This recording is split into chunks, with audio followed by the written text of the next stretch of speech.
Hello दोस्तों, आपका स्वागत है आपके अपने चैनल ई एग्ज़ाम अलर्ट पर। तो आइए शुरू करते हैं। प्रतिलेखन संख्या 29। महोदय, मैं दिल्ली के संबंध में भी कुछ कहना चाहता हूँ।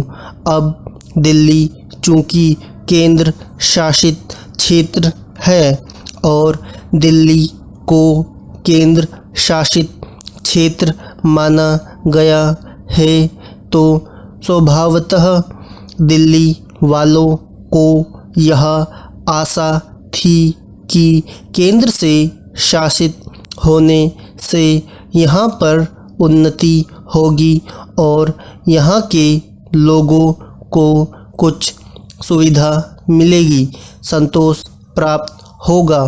किंतु मैं यह देख रहा हूँ और लोगों में भी यह भावना बढ़ती जा रही है कि जब से यह केंद्र शासित क्षेत्र हुआ है, तब से शासन में निरंकुशता आने लगी है और लोगों की ओर ध्यान कम दिया जाने लगा है।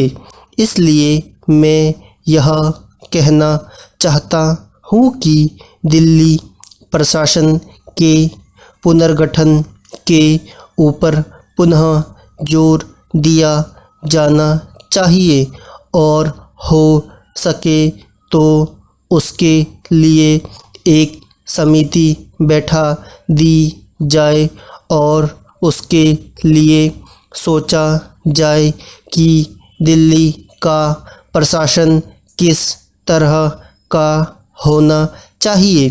मैं चाहता हूँ दिल्ली प्रशासन के संबंध में आप विचार करें। भ्रष्टाचार के संबंध में यहाँ बहुत कुछ कहा गया है। मैं पुनः उसको दोहराना नहीं चाहता, किंतु इतना अवश्य कहना चाहता हूँ कि आज देश में जनता का जो नैतिक स्तर है वह दिन प्रतिदिन गिरता जा रहा है। सरकार को यह सोचना चाहिए कि उनका वह नैतिक स्तर किस प्रकार उठाया जाए और किस तरह से लोगों की भावनाएं बदली जाए, किस तरह से लोगों में अनुशासन रह सके। इसके लिए सोचना अत्यंत आवश्यक है। हम जब भ्रष्टाचार की बात कहते हैं तब यह तो सभी मानते हैं कि भ्रष्टाचार है और इसमें कोई दो राय नहीं है कि भ्रष्टाचार मौजूद है। छोटे से अधिकारी से लेकर बड़े अधिकारी तक यह फैला हुआ है। भ्रष्टाचार केवल प्रशासन में है ऐसी बात नहीं है, वरन यह लोगों में भी फैला हुआ है।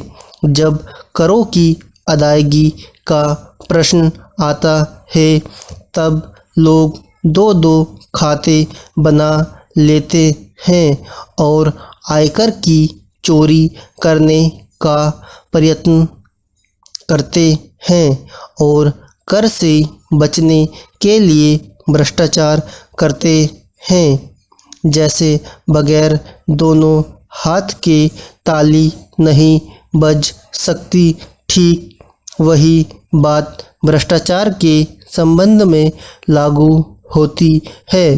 भ्रष्टाचार के निवारण के लिए जितना अधिकारियों का कर्तव्य है, उतना ही कर्तव्य जनता का है। अधिकारियों को तो सतर्क रहना ही चाहिए, क्योंकि यह जो संसद है वह कानून बनाकर उनके हाथ में दे देती है। उसका कार्यान्वयन करने के लिए जनता और नौकरशाही को सहयोग से कार्य करना चाहिए। धन्यवाद।